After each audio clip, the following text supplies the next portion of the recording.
nos envolvendo com essa campanha do quilo. Então, traga 1 quilo de alimento não perecível, ou um produto de higiene pessoal, ou ainda um produto de limpeza, para nós ajudarmos, socorrermos algumas famílias aqui da igreja nesse tempo de tanta dificuldade.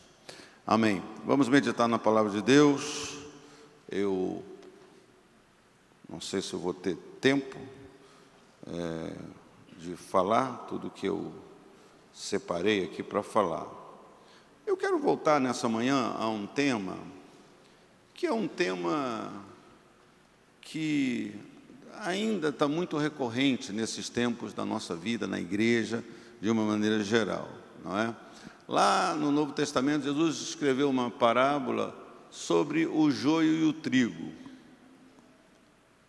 Então, ele disse que os seus servos, quando viram que o inimigo semeou um trigo, semeou o joio no meio do trigal, que eles queriam arrancar o joio. Mas o Senhor, na parábola de Jesus, da história daquele lugar, disse: não, deixa até o final, não é? Para que nos últimos tempos vai ser feita essa distinção, vai ser feita essa separação. A minha palavra não é bem dentro desse contexto, né? Mas é no contexto mais pessoal. Mais pessoal. Dizem, não sei se você já passou por isso, dizem que uma crise bastante complexa é uma crise de identidade. Não sei se alguém aqui já passou por uma crise de identidade, não é? É como a gente se olha. Eu sei que nos dias de hoje, por causa do meu trabalho, muita gente passa por essa crise. Muita gente tem dúvida, espiritualmente falando, não é? Poxa, será que eu sou? Às vezes a gente cria uma expectativa. Eu acredito que tem gente que é crente mesmo, que teve uma experiência com Deus, mas ainda assim sofre o que eu diria um tipo de ataque, um tipo de tentação, não é? Um tipo de voz que vem dizendo assim: tá, tu não é crente não, ou bota em xeque o amor de Deus por nós mesmos com o nosso sistema de justiça, às vezes nós somos assim, pessoas muito, têm um caráter rigoroso, e nós também, isso trabalha contra nós. Estava falando com o irmão, antes do culto, sobre eu já falei isso aqui na igreja, sobre algo que durante muito tempo na minha vida, foi uma coisa boa. Eu vi como uma coisa que produziu muito na minha vida, que é essa coisa de você ser um cara perfeccionista. Eu já cheguei quase a ter orgulho de ser perfeccionista. E aí eu levei um tempo para ver que essa minha inclinação, ela precisava ser ajustada, ela precisava ser calibrada. Você que é uma pessoa perfeccionista, você não larga, joga tudo para o alto. Mas tem coisas na nossa vida que precisam ser calibradas, precisam ser ajustadas. Por quê? Porque num determinado ponto aquilo faz mal. Num determinado ponto aquilo se colide com os princípios do reino de Deus, né? E eu comecei a perceber o quanto que aquilo foi bom, construiu muitas coisas na minha vida, trouxe muitas coisas boas para mim, para minha vida, para minha casa, mas também quanto que isso gerou de prejuízo, gerou de ferida, gerou de aquilo que você acha que é normal, às vezes você nem percebe que você está pisando no pé da outra pessoa. Quantas vezes a gente está lançando fardo. Então a gente precisa se olhar, e precisamos fazer isso à luz da palavra de Deus. Então a minha palavra, eu não quero trazer dúvidas sobre o seu coração nessa manhã, mas eu quero que você se examine, se olhe à luz da Bíblia. Eu sei que, como eu já disse, nós não queremos muito isso hoje, né? Nós não queremos muito reflexão.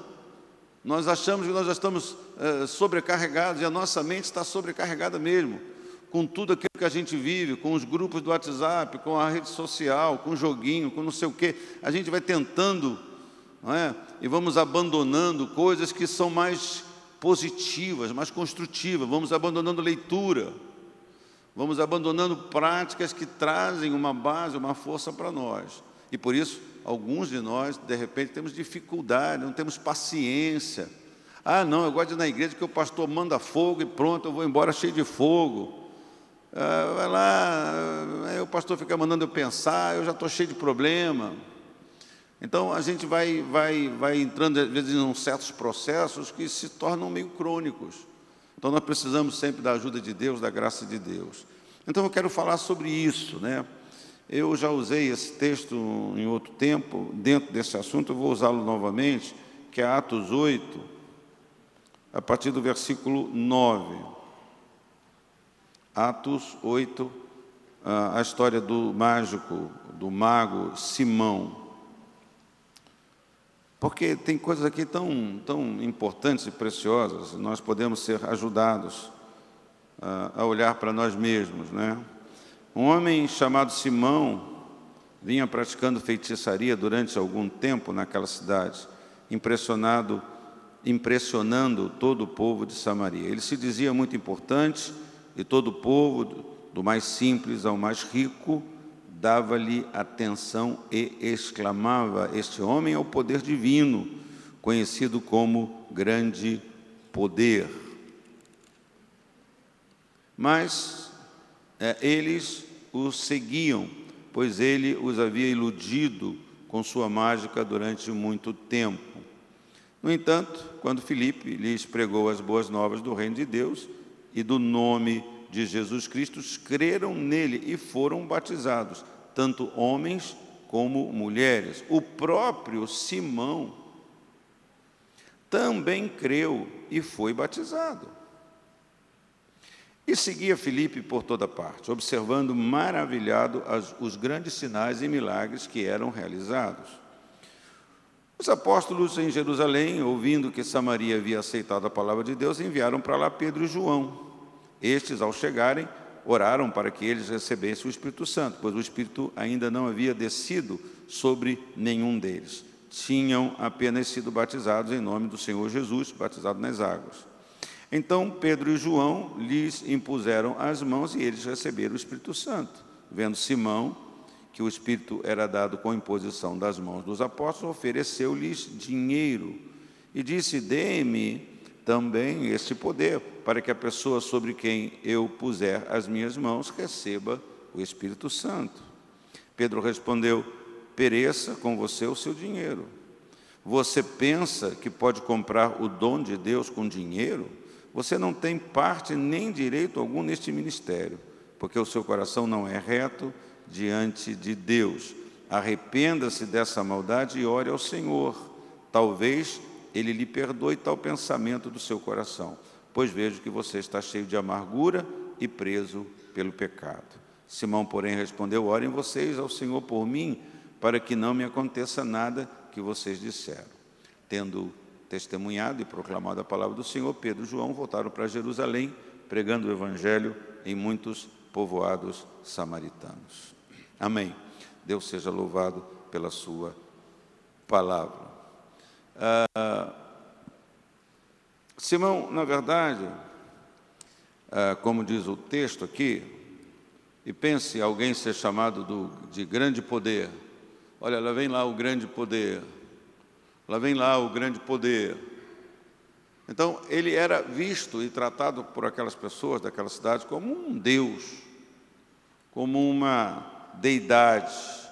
O povo de Samaria o considerava um semideus. E aí o texto que nós lemos faz estas menções aí, versículo 9, versículo 10, poder divino, grande poder. Assim, o ponto que eu quero deixar claro é que Simão conhecia melhor o plano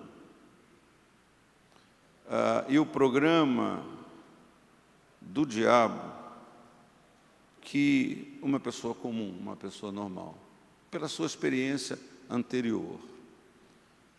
Se você ler com atenção o texto, com detalhes o texto, a exortação de Pedro que, por que não foi Filipe que fez esse trabalho?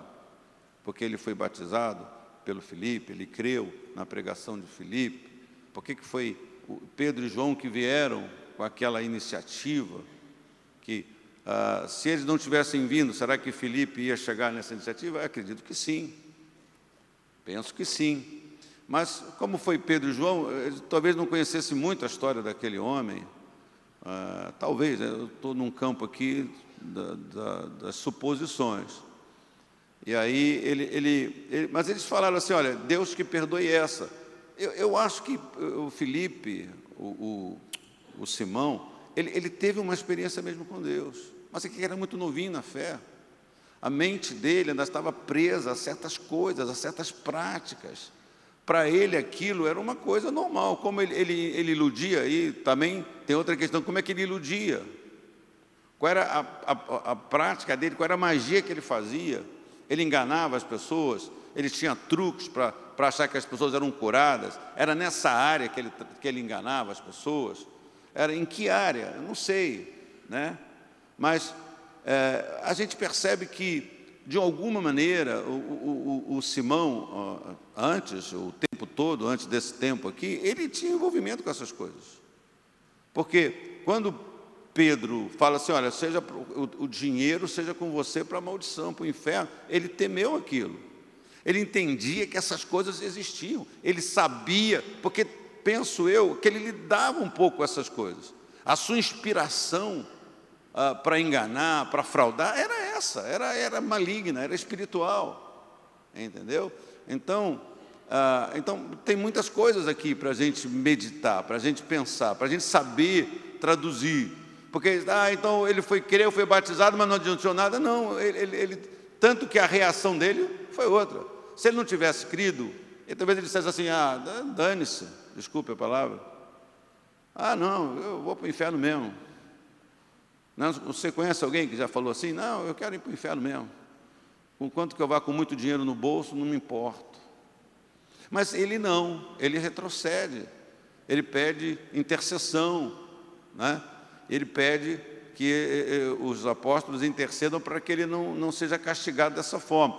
E Pedro fala para que ele se arrependa desse pensamento, né? Dessa coisa que ele trouxe, que ele estava carregando, que não devia ser dessa forma.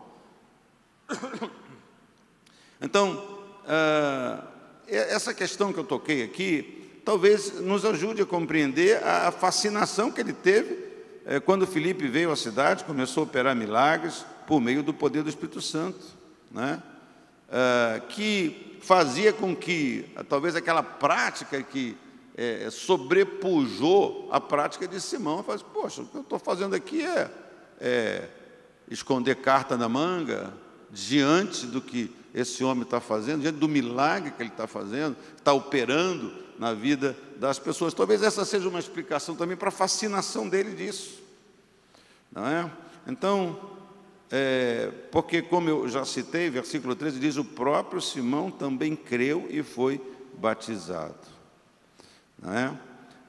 Talvez uma forma de ser explicado isso, talvez seja também o que acontece com algumas pessoas na igreja, é que Simão creu no ensino de Filipe, mas não especificamente, talvez, na salvação de Cristo Jesus. Às vezes isso é um pensamento que pode ter alguma utilidade para entender essas coisas. Ok? Amém? Fala para o irmão do lado, amém, irmão? Fala para ele, amém? É só para ele acordar mesmo, que tudo na boa. Então, observe que depois que ele foi batizado, ele seguia Filipe. Ele foi batizado e ele foi seguindo aquele homem extraordinário, pelos feitos, pelas obras, pelos sinais, pelos milagres, não é? Então, na verdade, se nós olharmos para os relatos do ministério do Senhor Jesus, encontramos diversas ocasiões em que ele curou as pessoas, restaurou a visão aos cegos, ressuscitou os mortos e realizou muitos outros milagres. No entanto, se lemos atentamente os relatos, em muitos desses casos, não há nenhuma menção que a salvação individual foi obtida, né? Nós temos lá os leprosos, os 10 leprosos, aí um voltou. Aí aquilo permite dizer que nem todo mundo que foi curado recebeu o prêmio maior que a salvação. Então, não sei se a gente pode fazer alguma analogia com a experiência de Simão. Mas o que eu quero pontuar para você aqui é o que pode fazer de uma pessoa um crente falso, uma coisa só exterior, só trocar o lugar que a pessoa se reúne, que congrega, adotar alguns padrões de morais apenas na sua vida, mas interiormente a pessoa continuar a mesma pessoa, não é? Uma primeira coisa que me chama a atenção é o que está no versículo 18, que um falso convertido, na verdade, ele pode ter essa situação em razão de uma intenção errada. Quais são as intenções de uma pessoa que se convertem? No nosso meio, no meio evangélico, meu irmão, tem de tudo. Tem de tudo quanto é tipo de intenção que uma pessoa diz que agora ela é crente, não é? Então, tem gente que a sua intenção ao se converter foi casar com alguém, foi para a igreja. Você sabe que há ímpios, há pessoas ímpias que pensam assim: não, eu vou achar uma moça legal na igreja, eu não vou achar uma moça para casar em determinados ambientes, em determinadas situações, não é? Em algumas festividades, embora muitos de nós que somos hoje crentes verdadeiros em Jesus, também frequentamos esses lugares no passado. Mas tem muita gente que fala: não, vou para a igreja. Ele não vem para a igreja, ele pode cumprir até certas orientações, né, porque é pressionado. Não, para me namorar você tem que ser crente, tem que ser batizado, tem que ser assim, tem que ser assado. As intenções, quando Simão viu os apóstolos impondo as mãos sobre os crentes para receber o Espírito Santo, suas verdadeiras intenções vieram à tona. Poxa, aquilo era magia poderosa, aquilo é que é magia, aquilo é que é coisa que vai funcionar, essa prática vai me levar para um novo nível. Se eu até hoje fui visto como o grande poder, agora eu vou ser o hiperpoder, o superpoder. Eu vou quebrar a banca, eu vou ser conhecido mundialmente. Então, eu estou aqui falando da nossa natureza humana, né? Mas penso que foi assim que aquele homem reagiu. Ele fez um grande erro, tentando oferecer dinheiro em troca do segredo, da chave daquela capacidade sobrenatural, né? E, como sempre, Pedro foi o primeiro a abrir a boca e sentar a raquete no sujeito, né? Foi o primeiro que falava assim: que é isso, está maluco, cara, não é?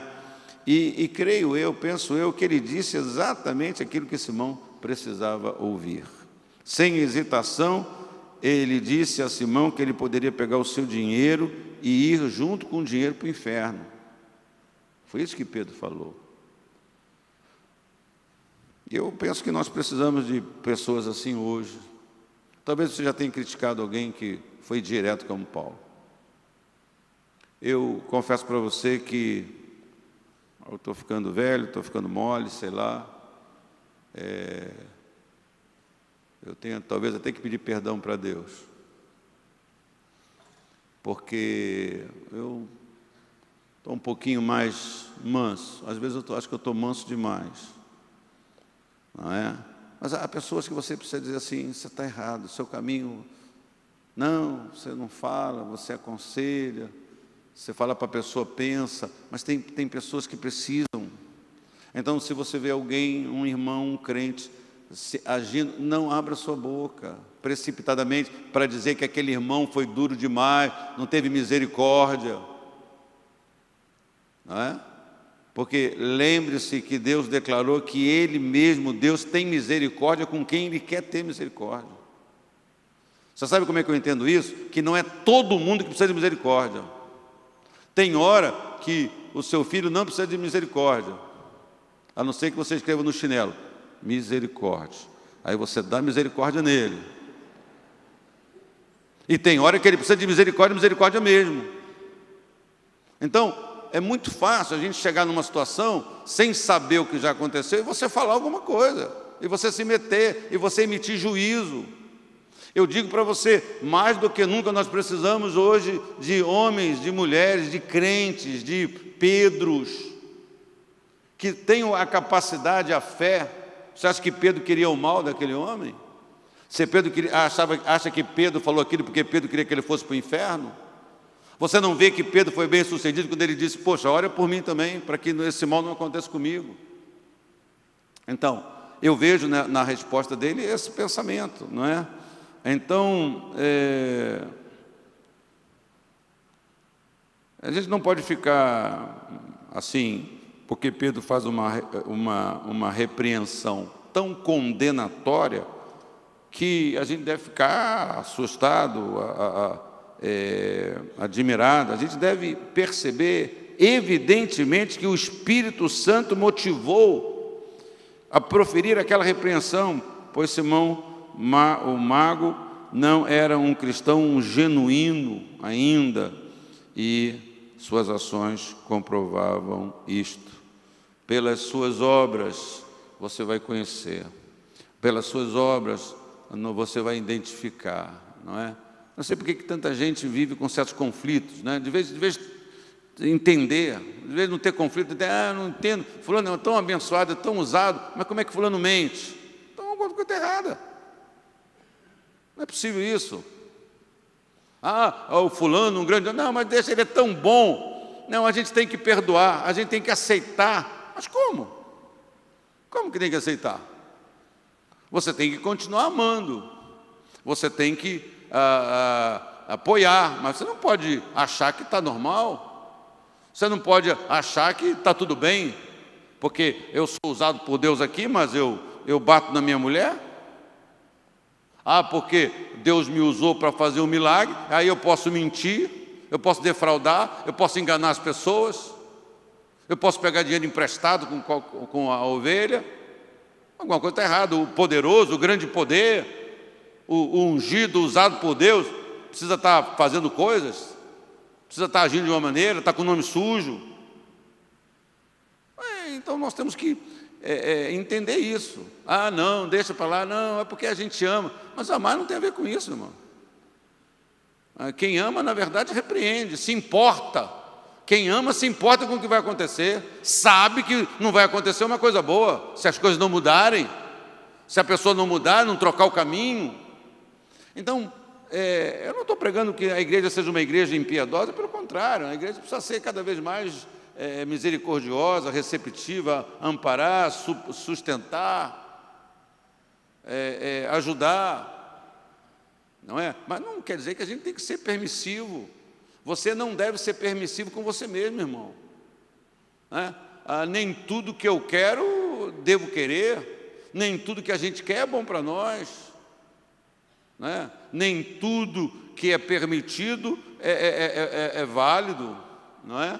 Eu devo me utilizar daquilo. E como é que eu vou saber disso? Eu preciso conhecer a Deus mais, andar com Deus, temer ao Senhor, se importar, entender, aquilo que acontece na nossa vida sempre influencia a vida de alguém. Podemos ser luz ou não, podemos fazer tropeçar. O que você acha que precisa fazer alguém tropeçar? Uma montanha? Não, uma pequena coisa. É sempre uma coisa pequena que faz o tropeçar. É sempre uma coisa pequena que fica ali, mas que não entendi, tal, gera uma dúvida, gera uma inquietação, gera uma insegurança. Mas ninguém é perfeito. Sim, isso é outra coisa, é verdade, ninguém é perfeito. Mas não estamos falando de perfeição humana. Estamos falando da obra de Deus na nossa vida. Estamos falando dos parâmetros que a palavra de Deus coloca para nós. O que mentia não mente mais. O que era, desculpe a palavra, vagabundo, agora vai trabalhar. Mudou, nasceu de novo, foi curado, foi abençoado. Levanta, pega a tua cama agora e vamos embora. Vamos para a luta, vai para a vida. Vai lá para o fundo de amparo ao trabalhador, vai lá não sei aonde, pedir o seu emprego, vai lá. Amém, irmão? E, de uma certa maneira, né, tanta coisa falada, eu não queria falar dessas coisas, ficar batendo nessas teclas, mas é uma coisa tão aí, a rede social, tanta coisa que se fala, não é? Vai de tantas coisas, né? Hoje são as pessoas, às vezes, que oferecem dinheiro, né? Tem pessoas que oferecem dinheiro, tem pessoas que não oferecem dinheiro, mas às vezes são os simãos, os pregadores, que cobram, pedem dinheiro, são os falsos mestres, os falsos pastores, os falsos obreiros, enfim. Eu fico pensando se o Pedro entrasse em tantas igrejas hoje, em tantos trabalhos hoje, em tantas coisas que existem aí, tantas conferências, se Pedro entrasse numa delas, se alguns desses pastores estivessem, o que Pedro ia falar? Talvez ele perguntaria: irmão, qual é a sua intenção? Qual é a sua intenção? E o importante para mim e para você é olhar qual é a nossa intenção. Qual é a sua intenção? Qual é a sua intenção? As pessoas, olha, tem muita gente hoje, pastor, que vem na igreja porque quer receber, tem muita gente que vem na igreja hoje atrás das bênçãos de Deus, por isso que certo tipo de igreja hoje está superlotada, que distribui todo tipo de bênção, de solução, aí por isso que as pessoas correm atrás disso, tem que fazer assim. Se quer que a sua igreja cresça, você tem que fazer assim, se não fizer assim, a igreja não cresce. Tem tanta coisa sendo falada hoje, não é verdade? Aí você fica, está vendo, essas pessoas, mas pense em você, não pense nessas pessoas, qual é a sua intenção? Deve pensar nisso. Você deve olhar para você mesmo, por que você está na igreja? Pastor, você quer que eu vá embora? Não. Eu quero que você permaneça ligado à videira, que é Cristo, que é a igreja, que é a comunhão. Mas é preciso que a gente se examine, porque é preciso que eu me examine. Preciso que eu me examine. Até porque hoje ainda eu prego o Evangelho. Qual é a intenção do nosso coração? Porque isso vai determinar se você é falso, se você é verdadeiro. Então esse é um ponto. Outro ponto é: o falso crente só deseja, só se sente bem, só acha que Deus está onde sinais e maravilhas acontecem. Por isso que sinais e maravilhas passa a ser uma colocação fundamental para atrair as pessoas, não é? Sinais. Tem gente que só se sente bem, tem gente que fala assim: eu fui na igreja tal, eu fui na Nova Vida, eu fui em qualquer igreja, eu gostei muito, muito legal, mas, poxa, teve uma profecia, não teve uma não sei o que lá, né? Quem já recebeu uma profecia nessa igreja aqui, já? Ninguém? Levanta a mão. Você está pensando naquela profecia, eu, Senhor Deus, lhes falo? Você nunca recebeu uma profecia nessa igreja? Fala para o irmão do lado: você precisa vir terça-feira, você precisa vir em outras coisas, irmão. Você vem domingo à noite aqui, que o pastor vai pregar sobre salvação, aí você vai ficar aí. Então veja, a gente tem uma cultura, né? Até nisso tem cultura. Até nisso tem uma cultura no meio evangélico, que profecia é um tipo de coisa. Quando o cara fala da sua vida, manda na sua vida, e diz para você: olha, você, te dá uma palavra aí, ó. Você já foi a algum lugar que alguém deu uma profecia assim: minha irmã, eu te digo, você vai ficar encalhada até morrer, viu, irmã? Deus se esqueceu de você.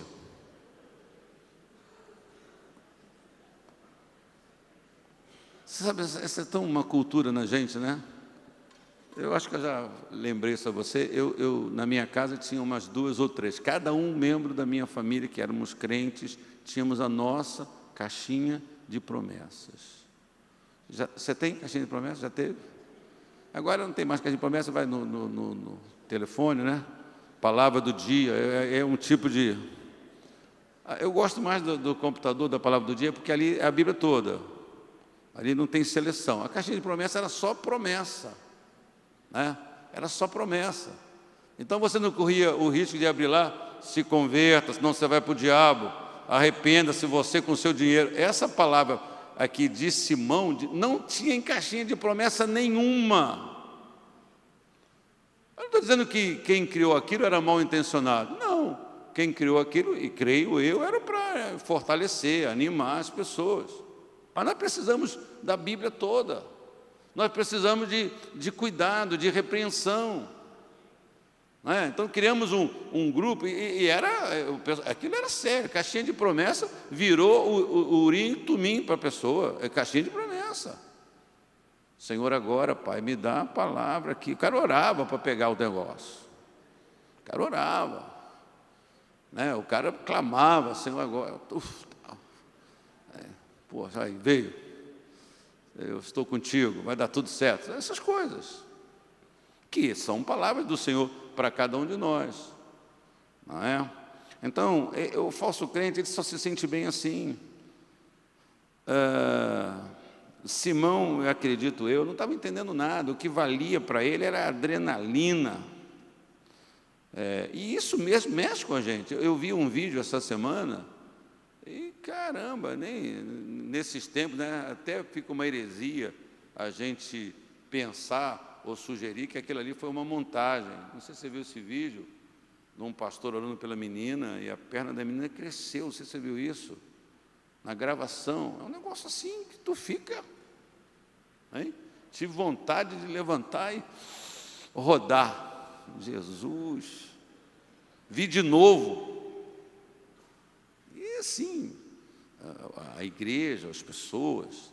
Então, aí nós vamos para esse lado. Será que nós acreditamos que Deus faz milagre hoje? Será que você crê que Deus opera no sobrenatural na sua vida? Que não tem milagre que Deus não possa fazer na sua vida? Que não tem doença que Deus não possa te curar? Será que nós não pensamos assim? Não. Ou então nós achamos que o que vale é só isso. O que vale é só aquela coisa, aquela tensão, aquela coisa só de pele, de emoção. Que mexe com todo mundo mesmo. Como é que você não fica contagiado? O problema é esse, é como o outro que diz assim, não, eu sou viciado em adrenalina, eu só gosto de esporte radical, eu só gosto de saltar sem paraquedas, sei lá o que lá. Eu não sei se você tem esse sentimento. Eu vejo essas coisas e falo assim, Jesus de Nazaré, tem misericórdia de mim, irmão. Tu é doido, rapaz, tu é doido. Uns 2 anos atrás, não me lembro bem, eu não tive tempo de comprar um presente para minha nora, e aí eu dei um dinheiro para ela. Eu falei assim, você compra uma coisa para você? Tá bom, me beijou aquele jeitinho da minha nora, toda docinha. Aí, depois ela foi saltar de parapente, de não sei o que, aquele dinheiro. É meu sonho. Aí pulou lá, falei, Jesus, se essa menina morre, eu tenho culpa pro resto da vida. Era meu sonho. Tá bom, mas você, por favor, eu acho que eu não vou te dar mais dinheiro mesmo não, porque esse cara vai me dar muito susto. Então, eu não quero ter muito tempo aqui, eu escrevi tanta coisa que você já sabe, quando Jesus ensinou lá em Mateus 7 sobre os falsos profetas, nem todo aquele que diz Senhor, Senhor, aquela justificativa, mas em teu nome. O problema dessa adrenalina só com sinais, a gente se esquece que as palavras de Jesus, quais são as palavras de Jesus? Havendo profecias, elas cessarão, mas o amor é aquele que vai permanecer, mas a minha palavra é aquilo que vai permanecer. Passará o céu e a terra, mas o Senhor não crê, eu creio, mas o Senhor não quer, eu quero. Eu creio, eu quero, eu peço. Mas a base tem que ser a palavra de Deus. A base tem que ser a nossa comunhão com o Senhor. Então, o Senhor disse, acautelai-vos dos falsos profetas. E eu não sei o que você pensa sobre isso. Então, hoje, tudo que a gente recebe, tudo que eu leio, eu recebo tanta coisa. Eu tenho que ter cautela. Eu tenho que pedir a Deus graça. E a gente tem que ter, porque todos nós somos influenciados de muitas maneiras. Não é verdade? Então, o Senhor está nos dizendo aqui como é que a gente identifica isso. Mateus 7, você lê depois, a questão dos frutos, porventura colhe-se uvas, nem todo que diz Senhor, Senhor, muitos dirão naquele dia, profetizamos nós em Teu nome expulsamos demônios, em Teu nome não fizemos muitas maravilhas. É uma pergunta, fizeram? Não fizemos? Eles tinham feito. Então lhe direi, nunca vos conheci, apartai-vos de mim. Então aqui Deus já está dando esse tipo de condição de você julgar certas coisas. Deus está dizendo que não devemos ser levados só por esse lado, que nós somos bem influenciados pelas nossas emoções. Somos, não é verdade? Tem muita coisa no mundo que mexe com as nossas emoções, que nos fazem sermos tocados, que nos levam para essa, dizem, a magia do cinema, por exemplo, né? A magia das artes, fazer você viajar na sua mente, você sentir, você se assustar, você se alegrar. Você sabe que aquilo ali é uma história que os atores não estão fazendo aquilo, mas você se emociona com tantos filmes bons que tem, né? Enfim, então, uma coisa é certa, que muitas vezes tem muitas pessoas que não sabem, não entendem os planos de Deus para a sua vida. Participa, talvez indignamente, da ceia. A Bíblia diz lá, tantos fracos e não poucos os que dormem. Então, essa é uma coisa que nós devemos levar em consideração. Simão diz que creu. Simão creu e foi batizado. Então, em quem? No que ele creu. A Bíblia tem uma exortação para mim e para você, que nós devemos saber dar resposta sobre a nossa fé. O que é a resposta da nossa fé? Eu sou crente. Você é crente em quê? Né? O diabo também é crente, disse o Senhor. Mas o diabo, a fé, a crença do diabo não vai levar ele para o céu. Não vai operar a salvação nele. Então, nós temos que saber isso. Então, cada vez mais, irmãos, fica central, decisivo, a nossa experiência de salvação, de conversão. Eu fui, eu mudei, eu nasci de novo, eu sou nova criatura. Claro que você não nasce perfeito, nova criatura, né? Mas você tem essa convicção. Você tem o que eu chamo do freio do Espírito Santo. Quando uma pessoa usada, uma pessoa que a gente conhece há muito tempo, uma pessoa que a pessoa teve que fazer muita força. Davi pecar, que nem Davi pecar, o Davi teve que fazer força, Davi teve que dar muita bobeira com aquilo. Pense, uma pequena brecha, um pensamento dele, né? Levou a cometer um ato que trouxe tanto prejuízo para ele, para sua casa, para os seus filhos, para a sua família. Enfim, não é? Então, pode acontecer com qualquer um, sim, mas eu tenho que entender que você tem Deus, você nasceu de novo, Deus fala, cuidado. Então, se você está namorando, entre aspas, alguma coisa que é errada, que você sabe, e isso você continua nesse processo, alguma coisa está errada com você. Com a minha cabeça, com os meus pensamentos, eu estou sempre me sentindo repreendido por Deus. E eu agradeço a Deus isso. É com frequência que eu escuto, um tapinha na minha cabeça, você alinha aí, cara, vai para onde? Está indo para onde? Isso é uma vitória, é uma bênção. Então, porque eu sou bispo. Não, é porque eu sou crente, e todo crente tem isso.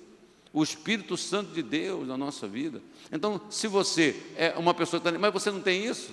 A pessoa que está na igreja e continua vivendo uma dupla vida, que anda na duplicidade, essa pessoa está com um problema sério. Não é que ela foi e ela caiu, de repente ela nunca foi. Não é? A amizade com o mundo é inimizade com Deus. Não foi a Igreja de Nova Vida que escreveu isso, não foi nenhuma igreja, foi Deus, é Bíblia, a palavra de Deus, são palavras de Jesus. Então nós precisamos nos despertar, nós precisamos checar as nossas intenções. Eu não vou terminar a minha palavra, mas vou deixar esses 2 pontos para você, né? Essa coisa das nossas intenções, as nossas intenções, né? A gente tem boas intenções, mas você já teve mais intenções? Pensa sobre isso. Quantos nós já fizemos alguma coisa, já jogamos um xadrez e nós queríamos prejudicar? A nossa intenção não foi tão boa. Às vezes você pode querer prosperar no seu trabalho e a sua intenção é prejudicar uma pessoa. Para provar, aquela pessoa vai ver que o dia que você for chefe lá, você vai fazer justiça. Então, a sua intenção não é de dar conforto à sua família. A sua intenção, ao dizer Deus me abençoa, não é dizer assim, poxa, eu vou poder dar mais oferta na casa de Deus. O seu objetivo, a sua intenção não é boa. Então, nós temos que ter cuidado com isso. Então, você deve se checar por que você vem à igreja, né? Quais são as suas intenções? Será que há pessoas que vêm para a igreja só para derrubar as outras, só para criticar? Qual a intenção dessa pessoa? Ei, qual é a sua, irmão? O que você quer da vida? O que você está querendo? Quais as suas intenções? Qual a intenção de uma pessoa que faz fofoca? Qual a intenção? É ajudar, é para orar, é. Quem é que sonda isso? Quem é que pesa isso? E aí, todos nós estamos no mesmo barco. Que barco? O barco da humanidade. O barco das nossas fraquezas, que nós devemos cuidar. Não tente você cuidar da fraqueza do outro, se você não está cuidando da sua, irmão. Cuide da sua. Cuide da sua. Quem sabe até você vai ter condição de ajudar de alguém, mas sem cuidar da sua, você não vai ajudar ninguém. Você não vai ter como ajudar ninguém. Você se focar na fraqueza do outro, não vai resolver nada. Então, um problema bem nevrálgico é essa questão das intenções. E também essa coisa do periférico, do emocional, esse tipo de só são tantas emoções, só é isso que é maravilha de ver, maravilha de constatar. Bom, eu creio, né? Nós cremos, né? A sua igreja, quem é desta igreja, diga graças a Deus. A sua igreja, né? Nós temos um caminho, uma forma que aprendemos a fazer. Nós cremos, nós oramos, mas nós não temos aquela coisa. Não estou falando que está errado, não. Só estou falando de como é a sua igreja. De pegar um milagre, aí vamos fazer merchandising do milagre. Vamos fazer merchandising do poder de Deus. Não. A gente procura andar e que o poder de Deus se manifeste, né? Em nós, através de nós, no meio de todos nós. Amém, glória a Deus. O Senhor é o Senhor da igreja, Ele que sara, que cura, que liberta, Ele que é o Senhor da vida. Amém, amado irmão? Então, se for possível, depois a gente vai seguir. Tem mais 2 pontos aqui. Vamos ficar de pé. Mas você pode pegar esses 2 pontos e examinar o seu coração e ler, não é? E ler. Eu estimulo você a ler a história de Simão com vagar, a sublinhar lá detalhes, pedir que Deus fale ao seu coração. Se você realmente sair daqui e você for olhar para a sua vida espiritual, e é preciso fazer isso, não é? Olhar para a minha prática, não é olhar para os nossos conceitos. Tem muita gente hoje que tem um conceito e uma prática completamente diferente. Tem muita gente que está tentando adaptar a Bíblia aos seus conceitos.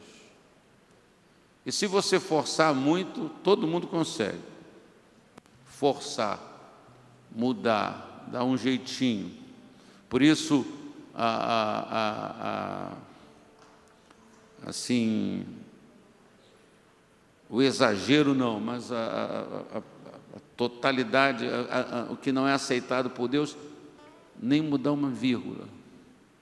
Você sabe que se mudar uma vírgula, muda sentido. Nem uma vírgula, nem um tio. Pode ser tirado, pode ser acrescentado.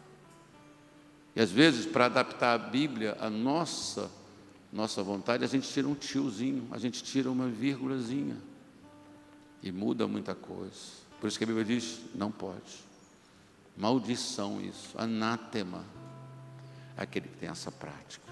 Então, abra-se sempre para o Espírito Santo. Faça a oração do salmista que disse, oh Deus, me sonda. Espírito Santo me sonda, sonda o meu coração, vê se há em mim algum caminho mau, vê se há em mim algum pensamento, obedeça a palavra de Deus, no que você pensa, no que você imagina, o que é puro, o que é verdadeiro, o que é de boa fama. Não deixa a tua cabeça ficar caminhando por caminhos aí não, que a Bíblia diz que você não deve fazer. Mas por que a Bíblia não quer fazer? Não, porque a tentação do Éden está aí hoje. Não, é que se você deixar a sua cabeça, você vai ter outras experiências. Deus não quer que você tenha outras experiências, não, é por isso. Não é nada disso não, irmão. É porque Deus é Pai. É pai como você. Não é porque seu filho está pequenininho, precisa ter experiência, você vai botar ele no parapeito da janela, você vai jogar ele e vai lá, voa meu filho. Deus é Pai. Deus age para guardar-nos, abençoar-nos. Então, cuidado com o que você pensa. Coloca a sua mente no que é bom, no que é puro, no que é verdadeiro. Onde você tem colocado sua mente? Será que você tem colocado sua mente, seus pensamentos só no lixo? Só no lixo? Só nas coisas do diabo? O que é puro, o que é verdadeiro. Amém? Vamos orar? Coloque a mão sobre o seu próprio corpo, faça uma oração, fale com Deus. Pede a Deus graça sobre a tua vida. Eu acho que o princípio da nossa oração deve ser sempre a nossa intenção. Senhor, me ajuda, eu quero isso, eu quero, eu não quero, não é alegria, não é prazer ser enganado pela minha carne, ser enganado pelo meu coração. Eu quero o Senhor, quero que o Senhor me encha da sua graça, eu quero que o Senhor trabalhe na minha vida, eu quero que o Senhor me liberte, eu quero que o Senhor me restaure. Eu peço, eu preciso, Senhor, ser liberto de pensamentos, ó Pai, de ideias que só tem me prendido no chão, só tem sido limitador na minha vida, na minha fé, Pai. Pai, liberta-me de todo e qualquer tipo de farisaísmo. Tira da minha vida, Senhor, um legalismo religioso. Dá-me graça, dá-me suavidade. Eu me sinto, Senhor, com tantos fardos. Quantas vezes parece que a minha vida contigo, a minha fé, é como se eu estivesse arrastando uma montanha de pedras num esforço. Por isso que tantos de nós estamos à beira de um colapso, à beira de um desânimo, à beira de desistir. Pai, fala o coração de cada um dos meus irmãos, Pai. Fala e age, fala e manifesta a Tua graça. Fala a cada coração aqui, Senhor. Fala conosco, aquele que tem um coração aberto para Ti, fala, Senhor. Fala aquilo que está errado, fala comigo, fala com meu irmão, aquilo que preciso mudar, Pai. Aquilo que o Senhor sabe, porque o pastor não sabe, o homem não sabe, mas o Senhor sabe, o Senhor conhece. Então fala comigo, Senhor, fala o meu coração.